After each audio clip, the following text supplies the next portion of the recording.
Hello, everybody. The name is Leveler Jr., and I am here with Mr. Baby Wolf. It's an honor to finally meet you IRL as my first official IRL interview for 2025. Awesome. I did a couple birthday interviews already. They're going to be ready soon, but this is IRL, and we're going to be going to House of Yes. He's going to be opening for a legend artist, already a legendary artist in my eyes, but a rising artist in the industry, Wreckno. And I already saw Wreckno once, heard their vocals one too many times, and I still can't get enough of it. From there, of course, everyone knew who Wreckno was thanks to their collaboration with Grizz, with Medusa. It came from Medusa, and then we stayed for Hieroglyphs, we stayed for Honey Drip, we stayed for so many of their incredible works, and now she's going to be releasing, I think, her Party Girl EP.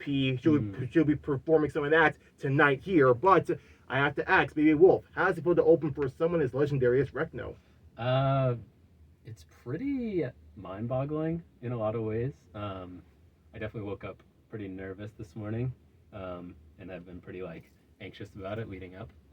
It's definitely the biggest artist that I've opened for so far. So I want to say I'm nervous, but I also want to say I'm really excited, and in a lot of ways it feels like a step up, and it feels like a moment that I've been working towards for a long time. Understood. Now, regarding when you're going to be playing at, because right now you are pretty much solidified in New York City currently, right, as a New York DJ? A bit, yeah. I mean, I actually live upstate, but I've been playing at House of Yes pretty frequently now. Ever since March 18th, 2022, when you opened for Bloom Random Rap and Friends. Yeah, that's right. Yeah, that's actually, wow. Yeah. So, yeah. that kind of, I was kind of want to segue into that regarding House of Yes. Yeah. After tonight, it will be your seventh time performing there. How does it feel? Well, first things first, what is about the House of Yes venue that makes you keep coming back for more?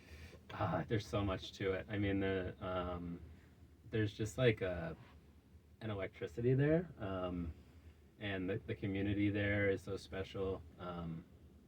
There's just a certain quality to working in that space that I haven't never really seen in the nightlife. It's seen or in I don't know. It almost feels sort of like a festival / circus / who knows what's gonna happen next. There's a lot of fun and a lot of activity and performances that happen. So yeah, it just sucks me in every time, and I've made a good relationship with their booking manager, and he's really elevated me and continued to put me in bigger and bigger situations, and I keep taking him on, and it's just been, yeah, it's kind of a trip. It's all a trip. That's amazing. Yeah. Thank you so much. Do you know what his name is? His name is David Kiss. David Kiss. Yes. Oh, how fitting up at the House of Yes. Yeah, right. David K, thank you so much for letting Baby Wolf stay and spread his wings and really let people know the power and beauty of Baby Wolf, because what he does, what he has been doing, what he has been creating ever since May of 2017 when you did your first release on SoundCloud, seeing where you are now is nothing short of inspiring, and you really did make a name for yourself in the New York State, and I cannot be any proud of what you've done so far in your work. It's absolutely amazing to see the evolution of Baby Wolf from you just starting off having a few logos here and there to now being a House of Yes resident and doing a bit of work all across NY, not just in House of Yes, but I can say out in the outskirts of New York. You were in places like New Paltz, Beacon, and Poughkeepsie, and to other places too. So I'm just curious to know, well, you know what? I'll just appease David K a bit longer. What is your favorite show you played so far in House of Yes? Minus Wreckno, I feel that might top it all, but are there any memories of House of Yes you got? There's so many. I think that the random rap nights, the Bloom parties were really memorable for me. The first or the second one? Honestly, I mean, I think the first one it really sticks with me because that was the first time that I had been really put on a stage where it was that caliber of talent that was also sharing the stage. I see.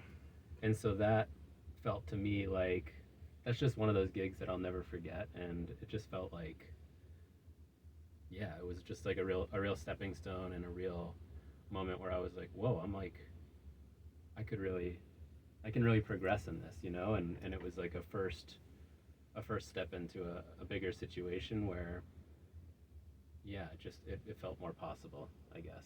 Understood. Where I saw where things could lead if I kept working on it. Understood. Now, regarding the work you put out so far, like I mentioned before, the work you put in SoundCloud, the work you put in Bandcamp as well. Shout out to Bandcamp, like Yeah. helping out, helping you out, and like giving you the platform. Mm-hmm. What piece of work are you like mostly proud of that you can? I always say this a bit. I always kind of like word this a bit differently, but I'll just say it this way. What is a piece of work from Baby Wolf that if you had to introduce someone who had no idea who you were, Mm-hmm. you had to show them just one song from your discography that pretty much says, "This is Baby Wolf. This is who I am." What work would that be? Wow. Oh, wow. Take your time. We only got 19 minutes in this place. That's a really good question. Hmm.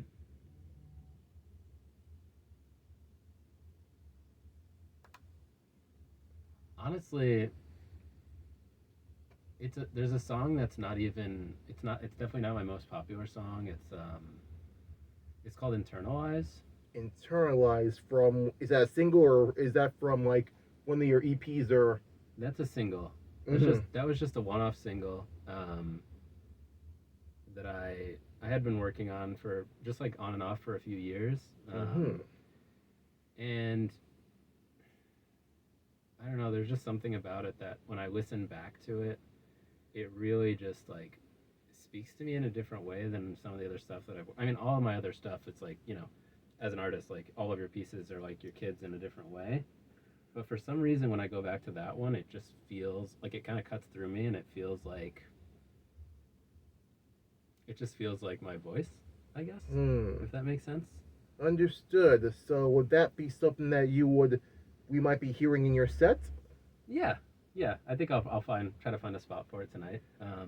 It's definitely not like my best engineered or mixed track. It's just like a feeling. It's just a feeling, and it's something that since I made that track, I've noticed little elements of it have reappeared in other works that I've done since then.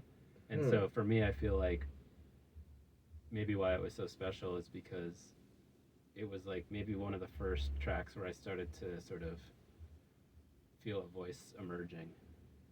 I see. And if forgive me for going a bit deeper here, Yeah. what does that voice says? What does that voice kind of like is saying, especially in the song Internalize? I think that one specifically was sort of like I feel like I'm sort of on this journey of getting better at communicating through words. And that track to me sort of communicated this like almost like an inner turmoil,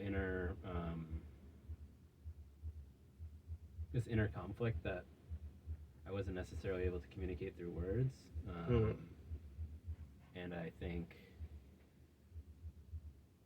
yeah, I think it was just expressing a lot of pain and just a lot of this like tension and anger and all of these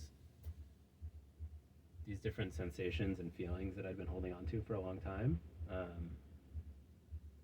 And not just anger and not just tension. There's also good things in there. There's a lot of like there's beauty in it too. I think it's like a really nice. There's beautiful moments to it. So one can say that it's like a song, and like the way how the song was like speaking and how we were expressing through it is pretty much a feeling that's bittersweet. Yeah. There's some good, there is definitely some bad, but it's all just like you really starting to really carve out your own voice in music. So it kind of begs the question, like with more of these songs. Well, I usually save this question till the end, like, what about what's next for Baby Wolf? Will some of the songs in the future have will some more in the future have like either more of a story of Baby Wolf? Will it have more lyrics, like speaking, like being more vocal about what goes on in your mind and heart? I think so. Yeah, I think specifically that track, and there's like a family of tracks that are sort of in that category that, for whatever reason, I've been kind of hesitant to play live. Like they feel more personal or something. It's like almost feels like pages of a diary or something. But See. as I go into 2025, I'm just feeling more and more like time is, you know, time is of the essence, and all you have is now. So I'm feeling more and more like, yeah, I should really start just, putting out the things that feel true, and that I'm not creating to like chase a style or a sound of the moment. Um, and through that, I'd like to really start collaborating more with other producers and vocalists and things like that. So yeah, I think that's all to say that I'd like to move into a space where I'm being a little more true, I guess, in the work. Understood. I think I get it, and I feel like you said, there is no time like now to put that out. Yeah. But like, definitely do take your time and make sure whatever we're gonna put out in that regard is something that really does showcase who you are. But at the same time, you can also be very proud of it. It's not just you pouring yourself out, unless that's the intention. Yeah. Then okay, sure, go ahead. Yeah. But as long as you're still being true, as long as you know that what you're gonna put out is something that is definitely something you'll be proud of, and it's gonna be maybe risky to put it out live in certain places, especially in places like a House of Yes. Right, where it's a party. Where it's a party, where it's more of a party vibe. But I feel like in other places where it has a different type of direction, or maybe you could play one of those songs like when you're finishing off your track, finishing off your set. At least let people know this is like an original that you did that. I was hesitant to put it out or play it live, but you know what? No time like now. Yeah. This is This blank. is who I am. Yeah. Exactly. Yeah. Although I feel like that maybe could be the title of maybe that like family of tracks, like you mentioned. Just call it Diary. Mm-hmm. Like Yeah. like we have the Diary of Alicia Keys. Yeah. Diary Baby Wolf. Yeah. I like that a lot. Yeah. I've been trying to sort of playing with this idea of having like a living playlist on SoundCloud where tracks go into these different playlists, and you can kind of keep uploading as you go. Mm-hmm. So yeah, something like that, like the Diary of Baby Wolf, could be really cool, where the more personal tracks are like updating into that playlist. I feel like that could be something that'll be pretty beautiful to behold, and not be hard. I can hardly wait to see that type of project, that family really come to fruition in your work. I can hardly wait. Thank you. Yeah. But of course, like regarding the House of Yes and like places like that, it's more of a party vibe. Like people they want to move, they want to dance, and obviously a lot of your tracks we hear, they're pretty dang danceable. Yeah.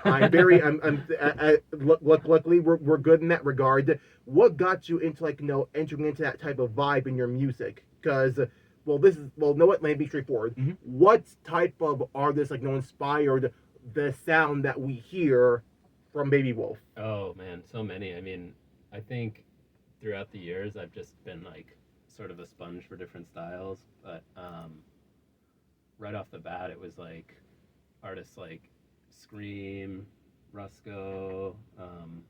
We're talking Ice Cream. Scream. Oh, just Scream. Yeah. I'm sorry. I heard like there's an artist called like I_Scream, so I thought it was that okay. artist. Sorry, my fault. No, you're good. Scream with a K, SKREAM. Yeah, that's like, these are like the original influences. So it's like, Scream, Rusko, Caspa, those like old school dubstep kind of like. I don't want Tipper. Yeah, some Tipper, definitely some Tipper.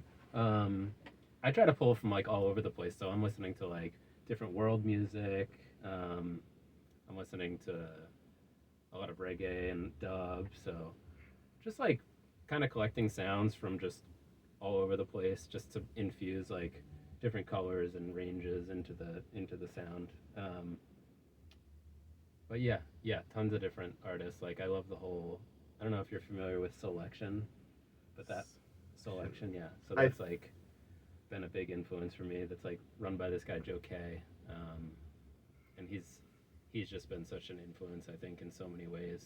Even when I don't recognize it, I like go back and check out the Selection sets and parties, and it's just like they do really special work where they're bringing in so many different styles and influences. It's like it makes for a very eclectic sound. Amazing to hear, and hopefully, luckily, Rusko is already starting to make more of his original music again. Yeah. If he ever does go on tour, would it be kind of a dream if you could be one of those artists that you will support for him? Yeah. Oh yeah. I think he's actually coming here in the spring. In the spring. Yeah, he's gonna play at the Monarch, I think. Oh yeah, he is. Yeah. Call him. Yeah. Put your name on that list. I don't care. I don't care if you close or not. Let him know that you are one of his biggest fans and your music is inspired by him. Let him know. Just go in the DMs. Do something. I'll do it for you if you want me to. You'll be the agent. Yeah, I'll be more than happy to. Do you have an agent? No. I'll be the first step for you, okay? Anyway, back to like we said, we already spoke a little bit about this. What is going to be next for Baby Wolf besides the family attracts, Diary BW? What else could possibly be next besides supporting Briscoe? Really just, recommitting to getting back in the studio and trying to. Well, we're here. Yeah, right, here we are. I really want to just focus in on producing more original stuff, and really at the top of my list is to collaborate more with other artists, because since I was I've been making beats since I was 10, since I was a little kid. Since you were 10. Yeah, this is the first thing I ever wanted to do, was make beats and DJ. I was making beats on my PlayStation 2 before school. On your PlayStation 2? Yeah. You were able to make beats. You were able to make music on your PlayStation 2. Yeah. It was I think it was called there's EJ Club World and MTV Music Generator or something. It was basically a DAW in PlayStation. But yeah, I used to just sit there and make beats. I gotta look that up because I never thought that was possible. Yeah. I thought the only place that actually inspired people to either do DJ or make beats was DJ Hero, but no, on the PS2. On the PS2. Yeah. I gotta look that up. Send me a picture of that because I want to know. Maybe it can flash on screen. You can. Yeah, I need to know. You can make you're able to make simple beats on a PS2. Yeah, you could just drag loops into the timeline. Drag loops into the timeline. Yeah. Oh my gosh. Yeah, it was crazy. I know, and to think the only place in the past you're able to actually make any type of little music you wanted to was on Mario Paint, and that was on the SNES in 1992. But on PS2. Okay, I'm freaking out because again, like I said before, I am saving to get myself a PS2. Yeah. I still have one of my favorite games, Burnout 3 Takedown, at the ready. Well, that and Dragon Ball Z Budokai #1. I have those two at the ready because those are two I definitely want to try badly and play on my brand new PS2, either original or slim. I gotta look that up now. Yeah. A brand new thing I can hopefully install in my PS2. Thank you for letting me know. Send me the information I need to understand. That's amazing to know. But again, you were starting to do that when you were 10. I mean, I don't know the exact age, but yeah, I remember before school, before school. Yeah. How old are you now? 32. I'm gonna be 32 next month. So you pretty much have been producing and making music for 22 years. Yeah. Yeah, and didn't really start taking it seriously or sharing what I was working on until basically 2017? Something like that, yeah. Because that was the first song because that was the first piece of work that we ever saw in SoundCloud. If we look right here, Minute Hand. Right. Yeah, so that was, wow, yeah. Yeah. I hate to say it, but one of the artists I interviewed last year, he has, I think you beat him because I think he's around, I don't know, maybe 30, I think, and he has been producing since he was 12. Yeah. But yeah, you started when you were 10. Maybe, yeah. I gotta look up when that game came out. Maybe I'm remembering it wrong. Maybe I was 15, 16. Who knows? Hey, take your time. Take your time. looking it up. It's okay. But again, it just surprises me how so many artists out there where they began. People say they began with using starting out with maybe GarageBand or Napster. Some people will say when they tried FL Studio, the first FL Studio for the first time, or Ableton for the first time. Right. But to think that other pieces of work of old school stuff out there were able to start, you were able to make your own original music or start making your own way. Yeah. It blows me away and it lets me know there are so many artists out there who began in different ways. It's not always at the same place. It's different for everyone. Right. Yeah. Yeah. You never know how somebody came to it or figured out that they wanted to try it out. It's Understood. Yeah. And that's why, and that's one of the things of why I like to do stuff like this, to like know and see where people like you come from and how you guys got started on your journey. And to like hear about that, it just blew me away. Thank you so much for that information, and it lets me know that for so many artists out there, when you were like that young, and that was the early 2000s, you could make your own music. Anything was truly possible. You just had to know where to go and have the right resources. Like, heck, even just having a console, you're able to do something like that. Right. Heck, even right now, we have like a game called Fuse on Nintendo Switch, where you're able to mix certain like popular tracks, but there's a section where you're able to make your own beats on a launch pad, on your own virtual launch pad. So it sparks the brain, ignites that like that like how I'm sorry for tripping over my words. Oh, no, it like ignites like the passion of like maybe I can do this on something official. Yeah. Start on Fuser, then move on to like getting your own launch pad or getting your own type of equipment, get your own CDJs and your own piano that can like do like record sounds for you.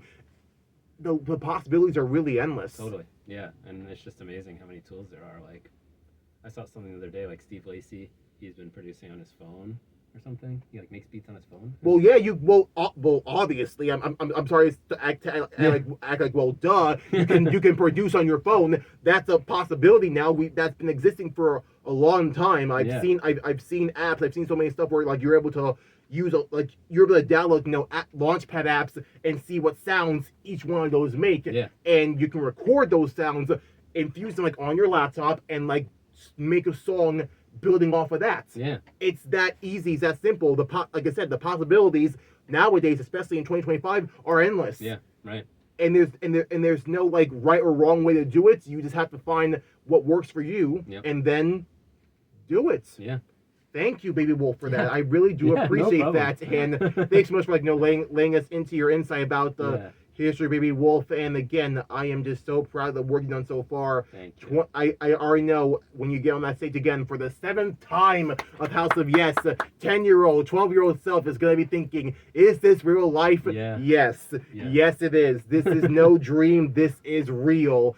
Everyone, please remember the name Baby Wolf. And like you mentioned, you want to maybe do some more collaborations, talk to Wreckno. I know someone like them will really see the passion and power in you and like say, you know what?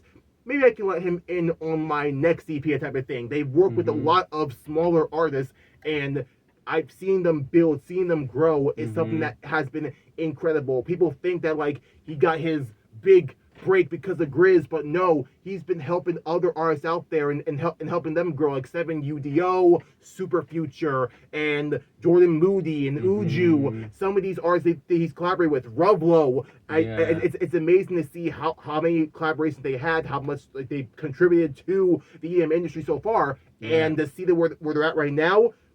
Their story is something that's inspiring. Your story is something that's inspiring, and I only hope more and more people can see where they began and see that you can start from anywhere. You can go anywhere and do anything that you want to do if you have the stuff in front of you, and most importantly, the mindset and the drive to just make it come true, make it reality, like what you're doing right now. Look what Wreckno's doing right now. Well, what Alexandria is going to be doing right now. Yeah. Thank you so much. I really do appreciate it so much, and thank you guys so much for watching and listening. I hope this talk is not only going to be the first of many in 2025, but hopefully inspires you to like also get started on your dreams and like never ever feel discouraged or give up on it, because believe it or not, I know there's a lot of things that can really mess with your mind or think, is it really worth it? Heck, I heard a certain CEO say that people are just bored of making music. Screw you to the fucking core.